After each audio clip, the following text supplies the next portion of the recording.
Glenda. Glenda's been a friend of mine for many, many years, and in that time, not the whole 30 years, but for 30 years, she's been doing charity work. Various different charities, off her own back, just doesn't, because she thinks the world needs improvement. Today she's going to tell you, it's a charity work she does for the Contact the Elderly and the Macular Disease. So if I can hand you over to Glenda, she will tell you more about what she does. Can you switch on properly? Yeah, it's on. Okay, gotcha. Okay, thanks ever so much for having me here today, and thank you for such a lovely lunch. Really appreciate that. But I would like to just give you a little bit of a background about myself. Like Norman said, I've done charities for cystic fibrosis, Great Ormond Street.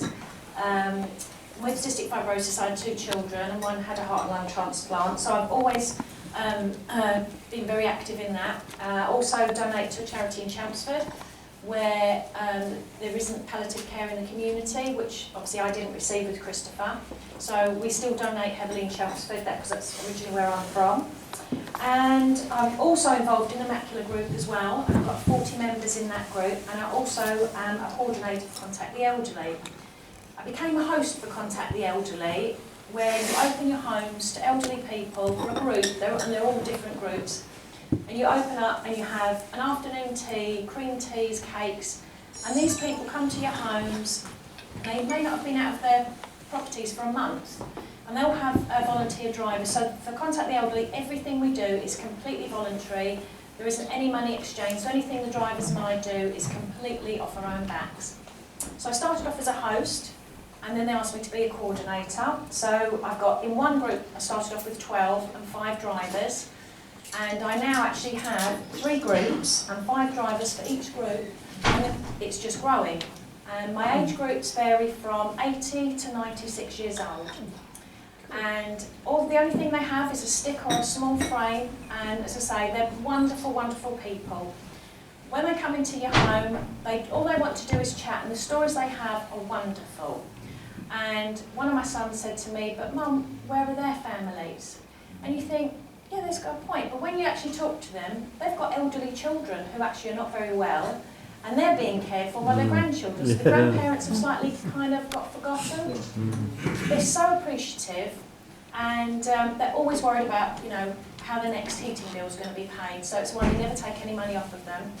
And most drivers have 3 regular people, so we do it once a month. So we're always looking for any drivers that want to volunteer or hosts. They open their house up, and literally from 3 o'clock to 5:30, and just lay on a little afternoon cream tea. But they, as I say, they're so grateful. And we do little birthday things for them. I buy them cakes and flowers on their birthdays. And when you go around and see them, months later their cards are still, on the mantelpiece. We had one lady, she's in her 80s, and she hadn't been out of the house in 8 months. And now she'll never ever miss a group. She absolutely loves it. Her children live abroad, and she's just kind of forgotten, and it's quite sad. And now, in the Havering area, there's quite a large population that are ageing, and they have nobody, absolutely nobody. So this year I've laid on one little outing for them that we've organised, but I would like to, and obviously I need a lot of support and help financially, is to maybe do a Christmas dinner for them next year, because their Christmas day will have a carer rush in for 2 minutes, quickly put a microwave meal on and rush out, and that is it, and they don't see anybody. We do open our homes to them, especially the ones that are on their own. We'll get them so at least they have a Christmas dinner, or we take a Christmas dinner to them. And this is to say, it's all done voluntary. With all my drivers, they are so brilliant. Anything, if someone's ill, or needs something, they generally phone them now more than their families, although we update their families if anything else is going on with them, because we're in contact more with them. So that's kind of what I do for Contact the Elderly. And it's just providing a lifetime of friendship for them. And as I say, they're very isolated, and they need that face-to-face contact, which mentally is a very good thing for them, because obviously depression sets in and everything else. So mentally for them, it's a brilliant thing. And we did have one of our ladies with one of our carers. There was a thing in the Times recently about how she joined, because she actually lost her son, and the grandkids have kind of disappeared a little bit. She was reluctant to join one of our groups, but when she did, it's given her like a new lease of life. She calls the other little people in her group, and she can't wait to see them once a month. And it's a really nice story. And I've got a few of these leaflets I printed off that say this was our last publication in the Times of this story, and it is heartwarming to think that there's still a lot of people out there that actually care. Because like the next generation, because they're so much on Facebook and they've got their faces stuck in a phone, they kind of forget who they're sitting to on a bus, or will they help someone off a bus because they don't see them. As I say, they're so stuck in technology, I feel they've lost that side of it. So that's what I'm, kind of trying to keep in with my elderly people. But I do have some information here on that, and also about the group. So if anyone would like to host, even if it's just once or twice a year, we're always very, very grateful. So there's some information there, as I say, for that on the Times. One of my ladies is also in the Macular group, and they asked me to be a coordinator for the Macular group as well. I said okay, and I didn't realise it would just snowball. So I've got 40 people in my Macular group, and I've probably about got 50 people I look after as far as my members in my Contact the Elderly and my drivers. So all of these people, there's about 100 people now I see at least once a month. Plus I work full time as well, so my time's being spread a little bit thin. But I must admit I enjoy it because they are so grateful.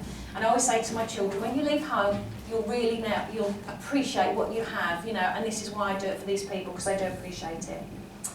With the Macular Society, we have a meeting once a month, and we've got various little outings for them, and we help support them. We have speakers come in from the Macular Society, and we discuss different things that are going on with stem cell research, etc., all of that, and just support them as they're going through that transition in their life with maybe different visual aids that they need, or maybe get in contact with a social worker because they need more things maybe put in place in the home as aids where they can live still independently, and just a lot, makes life a lot easier for them, because they don't really, as you're getting older, these people with a Macular group don't realise the little aids and things that are out there to make life simple in the home.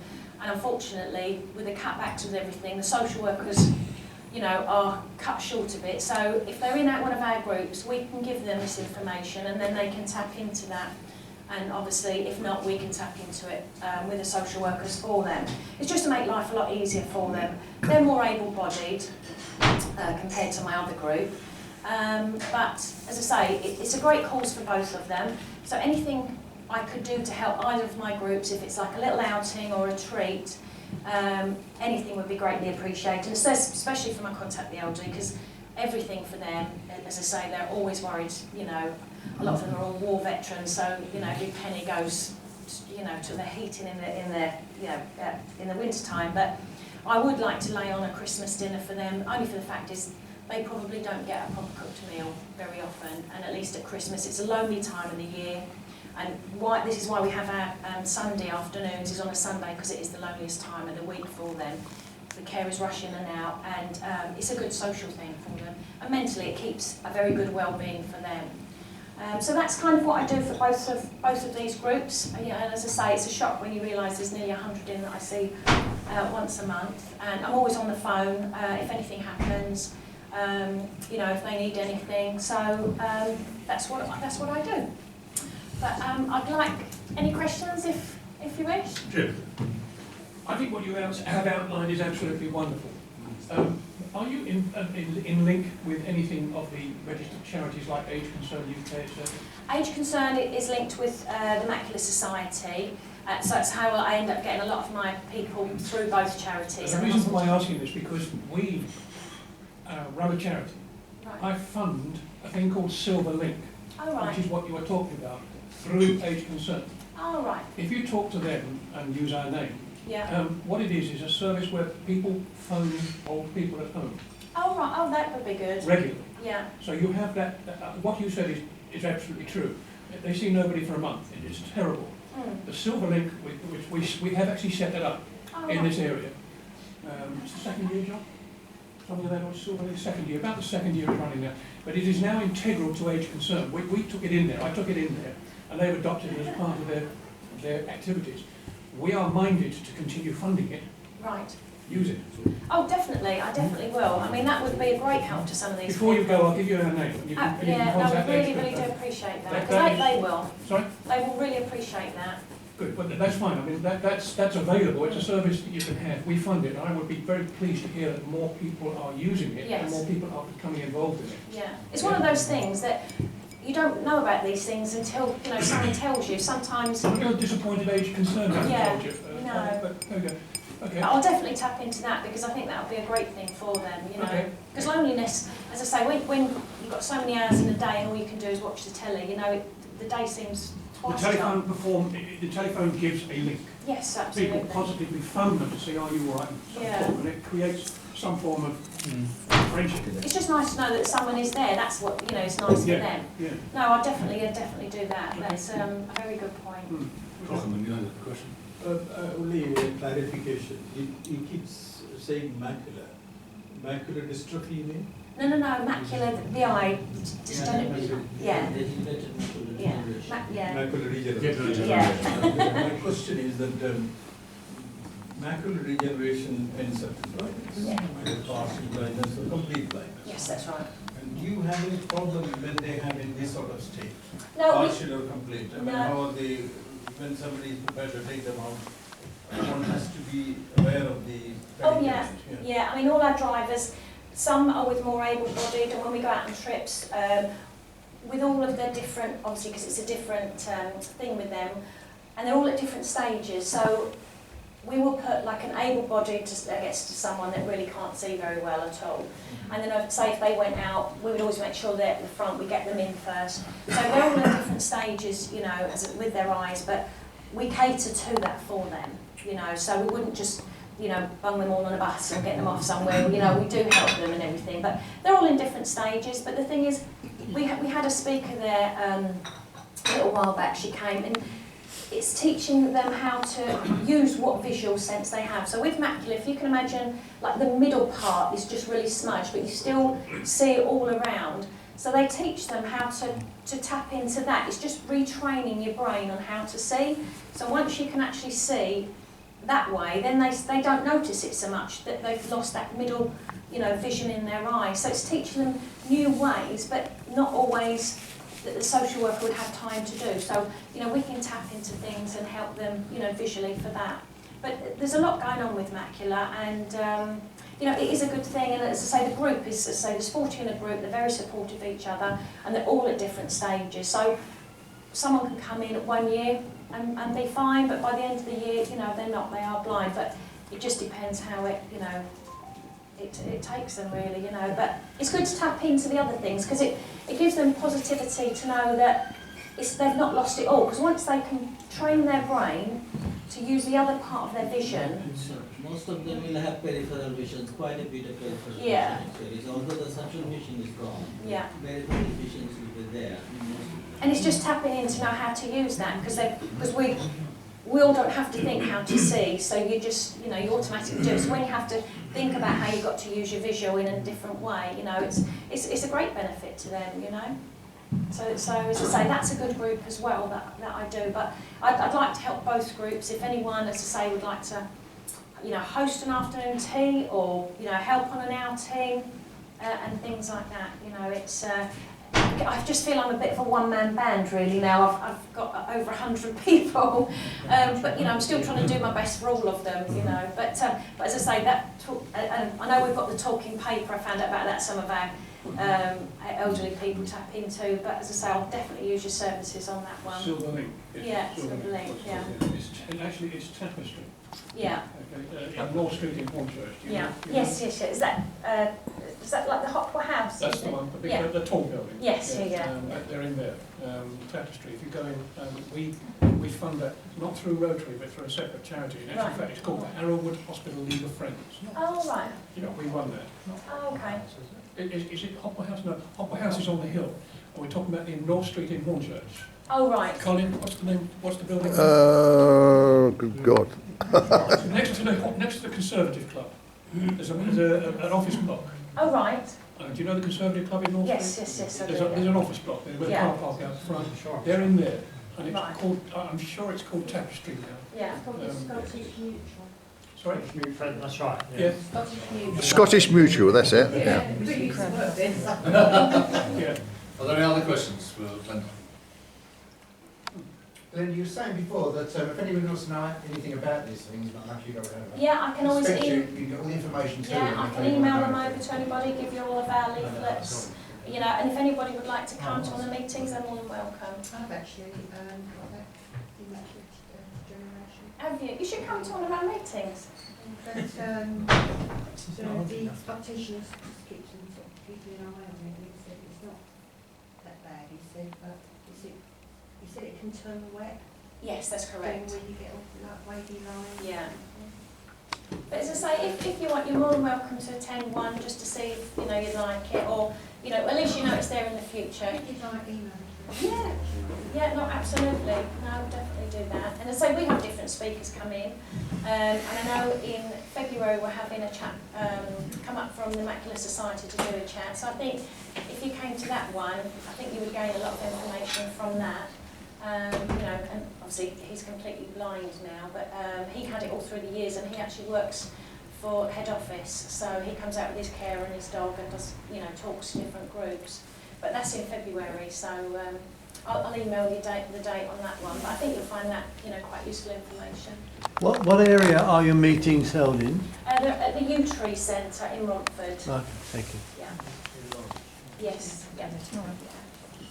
So that's for the macular, and then everything I do for Contact the Elderly is at work and at home. Okay, no more questions? In that case, I'll ask Brian to Thank you. close the vote. Yeah. Thank you very much. Certainly, I had a little bit difficult following how it worked, really, because you're not a charity, are you, instead? No, I'm just No. a volunteer Yeah. with a big heart. Yeah, so I was quite clear how you got your contact. How are the people referred to you, these elderly folks? Basically, some of them come through head office, some of them come via social workers and social services, especially if they've become very isolated on their own and they're fear for, you know, they don't want to be isolated, they get in contact with us to try and do How do they things. make, I mean, it's through social services. When you say head office, what's it? Head office in London is Contact the Elderly. So sometimes maybe a relative, a lot of signs, I don't know why, they're in the tubes in London. A relative may see a sign and then they will get in contact, saying, well, I've got an elderly aunt or an elderly parent, and they come through and then I make contact and, you know, go visit them first and all of that. You've obviously got lots to learn about your activities. It sounds very interesting. I think everybody agrees that the sort of work that Glenda does is fantastic, really, because it's the sort of area. I was very interested in the point you made about the fact that the age group you deal with, you know, sort of wrong now, all that is. This sort of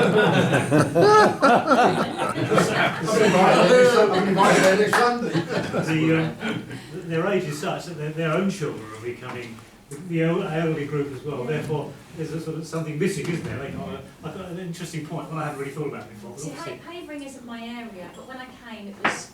I just felt there was a missing link here, you know. It's normally I'll just say deal with different charities, and so that's why I tapped into this. But I'm just going to do one group, and it's, as I say now, it's become a lot. I shouldn't.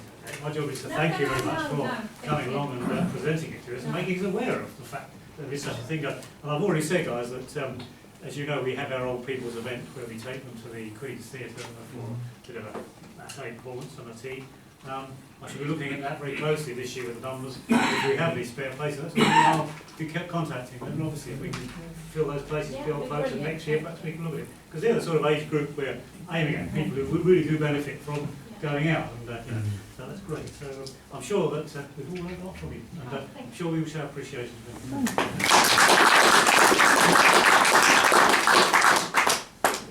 Well, Glenda hasn't finished for the day because she done the raffle. ask you, please, if you might draw in the raffle. Well,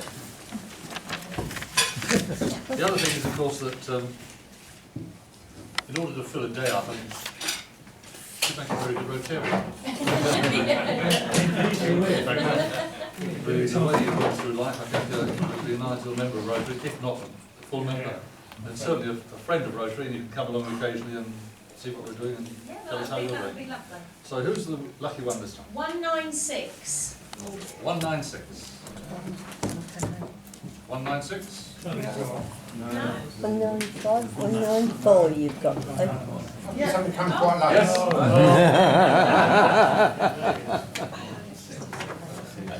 It's got shampoo in it. That's the champagne there.